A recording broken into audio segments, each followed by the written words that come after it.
ಇಡೀ ರಾಜ್ಯವನ್ನ ಬೆಚ್ಚಿ ಬೀಳಿಸಿದಂತಹ ಪ್ರಕರಣ ರಾಮೇಶ್ವರಂ ಕೆಫೆಯ ಬಾಂಬ್ ಸ್ಫೋಟ ಪ್ರಕರಣ. ಇಬ್ಬರು ಉಗ್ರರ ಬಂಧನ ಇವತ್ತು ಆಗ್ತಾ ಇದ್ದಂತೆ ಬೆಂಗಳೂರಿನಿಂದ ಎನ್ಐಎ ಅಧಿಕಾರಿಗಳು ಕೂಡ ತೆರಳಿದ್ದಾರೆ. ಕಾರಣ ಪಶ್ಚಿಮ ಬಂಗಾಳದಲ್ಲಿ ಇಬ್ಬರು ಶಂಕಿತ ಉಗ್ರರ ಬಂಧನ ಆಗಿದೆ. ಇವತ್ತು ಬೆಂಗಳೂರಿನಿಂದ ಎನ್ಐಎ ಅಧಿಕಾರಿಗಳು ತೆರಳಿದ್ದಾರೆ. ಓರ್ವ ಡಿವೈಎಸ್ಪಿ ಇನ್ಸ್ಪೆಕ್ಟರ್ ನೇತೃತ್ವದ ತಂಡ ಈಗಾಗಲೇ ಕೋಲ್ಕತ್ತಾ ತಲುಪಿದ್ದಾರೆ. ಅಧಿಕಾರಿಗಳು ಶಂಕಿತ ಉಗ್ರರು ಎನ್ಐಎ ವಿಶೇಷ ಕೋರ್ಟ್ಗೆ ಹಾಜರುಪಡಿಸಲಿಕ್ಕಿದ್ದಾರೆ. ಇವತ್ತು ಹಾಜರುಪಡಿಸ್ತಾರೆ ಎನ್ಐಎ ಅಧಿಕಾರಿಗಳು ಅನ್ನೋದರ ಡೀಟೇಲ್ಸ್ ಸಿಗ್ತಾ ಇದೆ. ಬಳಿಕ ಟ್ರಾನ್ಸಿಟ್ ವಾರೆಂಟ್ ಮೇಲೆ ಬೆಂಗಳೂರಿಗೆ ಶಂಕಿತ ಉಗ್ರರನ್ನ ಕರೆ ತರ್ತಾರೆ ಎನ್ಐಎ ಅಧಿಕಾರಿಗಳು ಅನ್ನೋದರ ಡೀಟೇಲ್ಸ್ ಸಿಗ್ತಾ ಇದೆ. ಇಂದು ಸಂಜೆ ಅಥವಾ ನಾಳೆ ಎನ್ಐಎ ಅಧಿಕಾರಿಗಳು ಇಬ್ಬರು ಶಂಕಿತ ಉಗ್ರರನ್ನ ಬೆಂಗಳೂರಿಗೆ ಕರೆ ತರುತ್ತಾರೆ ಅನ್ನೋದರ ಡೀಟೇಲ್ಸ್ ಸಿಗ್ತಾ ಇದೆ. ದೊಮ್ಮಲೂರು ಎನ್ಐಎ ಕಚೇರಿಯಲ್ಲಿ ವಿಚಾರಣೆ ಕೂಡ ನಡೆಯುತ್ತೆ ಅನ್ನೋದರ ಡೀಟೇಲ್ಸ್ ಸಿಗ್ತಾ ಇದೆ.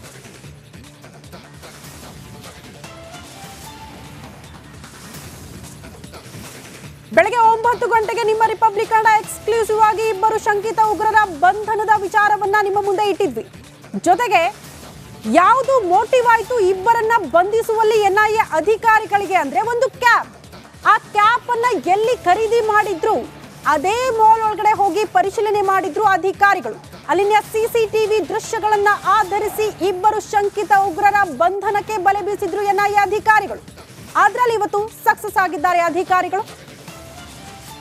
ಈ ಬಗ್ಗೆ ಮತ್ತಷ್ಟು ಡೀಟೇಲ್ಸ್ ಅನ್ನ ಕೊಡ್ತಾ ಹೋಗ್ತಾರೆ ನನ್ನ ಸಹೋದ್ಯೋಗಿ ಸುನಿಲ್ ನೇರ ಸಂಪರ್ಕದಲ್ಲಿ ಜಾಯಿನ್ ಆಗ್ತಿದ್ದಾರೆ. ಸುನಿಲ್, ಎನ್ಐಎ ಅಧಿಕಾರಿಗಳು ಬೆಂಗಳೂರಿನಿಂದ ಹೋಗಿದ್ದಾರೆ ಅಂತ ಹೇಳಲಾಗ್ತಾ ಇದೆ, ಕೋಲ್ಕತ್ತಾ ತಲುಪಿದ್ದಾರೆ. ನೆಕ್ಸ್ಟ್ ಪ್ರೋಸೆಸ್ ಹೇಗಿರುತ್ತೆ? ಯಾವ ರೀತಿ ಅವ್ರನ್ನ ಕರೆ ತರಲಾಗುತ್ತೆ? ಶ್ರುತಿ, ಕೋಲ್ಕತ್ತಾದಲ್ಲಿ ಬಂಧಿತರಾಗಿರುವಂತಹ ರಾಮೇಶ್ವರಂ ಕೆಫೆ ಸ್ಫೋಟದ ಆರೋಪಿಗಳಾದಂತಹ ಮುಸಾವಿರ್ ಹುಸೇನ್ ಮತ್ತು ಅಬ್ದುಲ್ ಮತೀನ್ ತಾಹಾ ಇವರಿಬ್ಬರು ಕೂಡ ಈಗ ಸದ್ಯಕ್ಕೆ ಕೋಲ್ಕತ್ತಾ ಎನ್ಐಎ ವಶದಲ್ಲಿದ್ದಾರೆ. ಬೆಂಗಳೂರಿನಿಂದ ಒಬ್ಬರು ಡಿವೈಎಸ್ಪಿ ಮತ್ತು ಇನ್ಸ್ಪೆಕ್ಟರ್ ನೇತೃತ್ವದ ತಂಡ ಇವತ್ತು ಬೆಳಗ್ಗೆ ಕೋಲ್ಕತ್ತಾಕ್ಕೆ ಪ್ರಯಾಣವನ್ನು ಬೆಳೆಸಿರುವಂಥದ್ದು. ಅವರು ಈಗಾಗಲೇ ಕೋಲ್ಕತ್ತಾ ರೀಚ್ ಆಗಿದ್ದಾರೆ. ಸದ್ಯಕ್ಕೆ ಅಲ್ಲಿನ ಪ್ರೋಸೆಸ್ ಏನು ಅಂತ ಹೇಳಿದರೆ, ಪಶ್ಚಿಮ ಬಂಗಾಳದಲ್ಲಿರುವಂತಹ ಎನ್ಐಎ ವಿಶೇಷ ಕೋರ್ಟಿಗೆ ಇವರಿಬ್ಬರನ್ನು ಕೂಡ ಹಾಜರುಪಡಿಸಲಾಗುತ್ತೆ.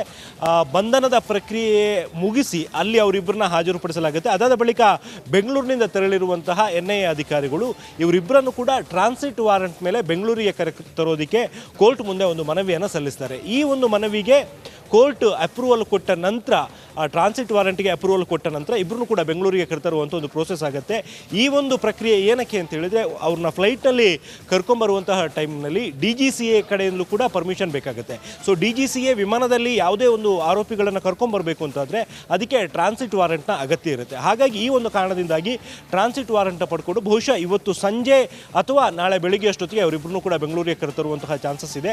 ಬೆಂಗಳೂರಿಗೆ ಕರೆತರ್ತಿದ್ದಂಗೆ ಇಲ್ಲಿನ ಎನ್ಐಎ ವಿಶೇಷ ನ್ಯಾಯಾಲಯದ ಮುಂದೆ ಇಬ್ಬರನ್ನು ಕೂಡ ಹಾಜರುಪಡಿಸಲಾಗುತ್ತೆ. ಬಳಿಕ ವಿಚಾರಣೆಗೋಸ್ಕರ ಅವ್ರನ್ನ ತಮ್ಮ ಕಸ್ಟಡಿಗೆ ಕೊಡುವಂತೆ ನ್ಯಾಯಾಲಯದ ಮುಂದೆ ಎನ್ಐಎ ಅಧಿಕಾರಿಗಳು ಮನವಿಯನ್ನು ಮಾಡಿಕೊಳ್ತಾರೆ. ಅದಾದ ಬಳಿಕ ವಾಪಸ್ ಬರ್ತೀನಿ, ಹಾಗೆ ಸಂಪರ್ಕದಲ್ಲಿರಿ. ಮತ್ತೊಂದು ಅಪ್ಡೇಟ್ ಲಭ್ಯವಾಗ್ತಾ ಇದೆ ಇದೇ ಪ್ರಕರಣಕ್ಕೆ ಸಂಬಂಧಪಟ್ಟಂತೆ. ಕೆಫೆ ಬಾಂಬರ್ ಬಂಧನದಲ್ಲಿ ಕ್ರೆಡಿಟ್ ವಾರ್ ಕೂಡ ಶುರುವಾಗ್ಬಿಟ್ಟಿದೆ. ಬಾಂಬರ್ಗಳನ್ನ ಬಂಧಿಸಿದ್ದು ಎನ್ಐಎ ಅಧಿಕಾರಿಗಳು. ಕ್ರೆಡಿಟ್ ತೆಗೆದುಕೊಳ್ತಾ ಇರೋದು ಬಂಗಾಳ ಪೊಲೀಸರು. ಎನ್ಐಎ ಬಂಧಿಸಿಲ್ಲ ಅಂತ ಪಶ್ಚಿಮ ಬಂಗಾಳ ಪೊಲೀಸರು ಜಂಟಿ ಕಾರ್ಯವನ್ನ ಮಾಡಿದ್ದಾರೆ ಎನ್ನುವಂತಹ ವಿಚಾರ ಬಿಜೆಪಿ ಸುಳ್ಳು ಹೇಳ್ತಾ ಇದೆ ಅಂತ ಟಿಎಂಸಿ ನಾಯಕರು ಕಿಡಿಕಾರ್ತಿದ್ದಾರೆ. ಕೆಫೆ ಬಾಂಬರ್ಗಳನ್ನ 2 ಗಂಟೆಗಳಲ್ಲಿ ನಾವು ಬಂಧಿಸಿದ್ದೇವೆ.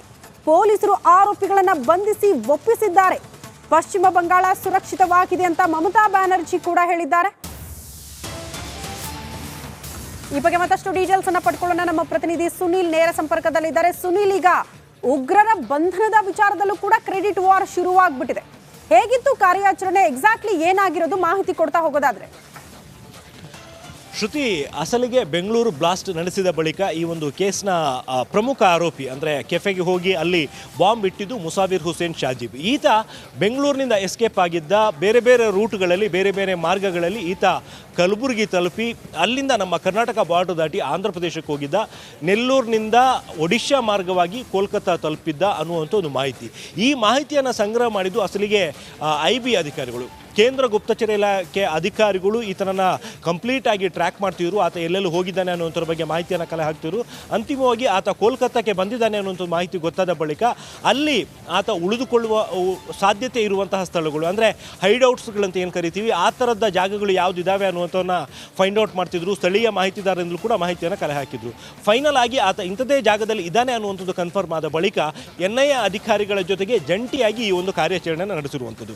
NIA ಅಧಿಕಾರಿಗಳು ಸಾಮಾನ್ಯವಾಗಿ ಯಾವುದೇ ಒಂದು ಏರಿಯಾದಲ್ಲಿ ಟೆರರಿಸ್ಟ್ಗಳಿರ್ಬೋದು ಅಥವಾ ಸಸ್ಪೆಕ್ಟ್ಗಳನ್ನ ಅರೆಸ್ಟ್ ಮಾಡುವಂಥದ್ದಾದರೆ ತಮ್ಮ ಜೊತೆಗೆ ಸ್ಥಳೀಯ ಪೊಲೀಸರ ಸಹಕಾರವನ್ನು ಕೂಡ ಪಡ್ಕೋತಾರೆ. ಅದೇ ರೀತಿಯಾಗಿ ಇಲ್ಲೂ ಕೂಡ ವೆಸ್ಟ್ ಬೆಂಗಾಲ್ ಪೊಲೀಸರ ಸಹಕಾರವನ್ನು ಪಡೆದಿರುವಂಥ ಸಾಧ್ಯತೆ ಇದೆ.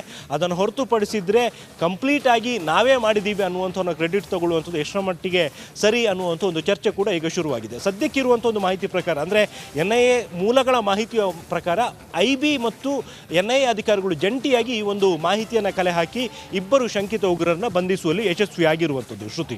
ಓಕೆ ಸುನೀಲ್, ಧನ್ಯವಾದಗಳು ತಮ್ಮೆಲ್ಲ ಮಾಹಿತಿಗೆ.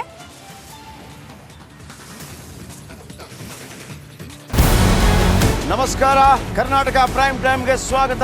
ನಾನು ಜಯಪ್ರಕಾಶ್ ಶೆಟ್ಟಿ. ಇಡೀ ಕರ್ನಾಡು ಇವತ್ತು ರೆಬೆಲ್ ಆಗಿ ನಿಂತಿದೆ. ಈ ಹಗರಣಗಳನ್ನು ಸದನದಲ್ಲಿ ಪ್ರಸ್ತಾಪ ಮಾಡಲು ಕೂಡ ಕಾಂಗ್ರೆಸ್ ಹಿಂದೇಟು ಹಾಕಿದ್ದೇಕೆ?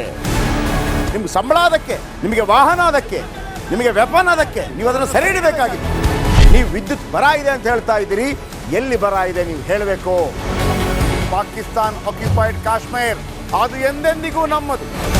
40 ಮೆಷಿನ್ಗಳು ತಂದಿತ್ತು ನೋಟ್ ಎಣಿಸುವುದಕ್ಕೆ, ಅದೇ ಹಾಳಾಯಿತು. ಮಥುರಾದ ಗಲಾಟೆ ಇದೆಯಲ್ಲ, ಅದು ಸ್ಥಳೀಯವಾಗಿ ಕೂತು ಪರಿಹರಿಸಬಹುದಾದಂಥ ಕಾನೂನಿದೆ. ಗ್ಯಾರಂಟಿ ಯೋಜನೆಯಿಂದ ನಷ್ಟ ಆಗಿದೆ, ಲಾಭ ಆಗಿದೆ, ದಯವಿಟ್ಟು ಹೇಳಿ. Dawood Ibrahim most wanted criminal ಯಾವಾಗಾದ ಅಂದರೆ ಇಲ್ಲಿ ತನಕ ಭಾರತ ದೇಶದಲ್ಲಿ ಓರ್ವ ದಲಿತ ಪ್ರಧಾನಿಯಾದಂಥ ಇತಿಹಾಸವೇ ಇಲ್ಲ. ರಿಪಬ್ಲಿಕ್ ವರ್ಲ್ಡ್ ಆಪ್ ಇದು ಕೇವಲ ಅಪ್ಲಿಕೇಶನ್ ಅಲ್ಲ, ಸಮಗ್ರ ಸುದ್ದಿಗಳ ಸಂಪರ್ಕ ಮಾರ್ಗಕ್ಕೆ ಕ್ರಾಂತಿಕಾರಿ ಬದಲಾವಣೆ. ರಿಪಬ್ಲಿಕ್ ವರ್ಲ್ಡ್ ಆಪ್ ಕೇವಲ ಸುದ್ದಿ ಅಪ್ಲಿಕೇಶನ್ ಅನ್ನ ಪರಿಚಯ ಮಾಡ್ತಾ ಇಲ್ಲ, ಬದಲಾಗಿ ಡಿಜಿಟಲ್ ಸುದ್ದಿ ಬಳಕೆಯ ಹೊಸ ಯುಗಕ್ಕೆ ನಾಂದಿ ಹಾಡ್ತಾ ಇದೆ. ಇದೊಂದು ಬ್ರೇಕಿಂಗ್ ನ್ಯೂಸ್, ಪ್ರಭಾವಶಾಲಿ ಕಾರ್ಯಕ್ರಮಗಳಿಗೆ ಗಟ್ಟಿಯಾದ ವೇದಿಕೆ. ರಿಪಬ್ಲಿಕ್ ವರ್ಲ್ಡ್ ಅಪ್ಲಿಕೇಶನ್ ಈಗ ಲೈವ್ ಆಗಿದೆ. ಗೂಗಲ್ ಪ್ಲೇ ಸ್ಟೋರ್ ಮತ್ತು ಆಪಲ್ ಆಪ್ ಸ್ಟೋರ್ ಎರಡರಲ್ಲೂ ಲಭ್ಯವಿದೆ. ಈಗಲೇ ಡೌನ್ಲೋಡ್ ಮಾಡಿ.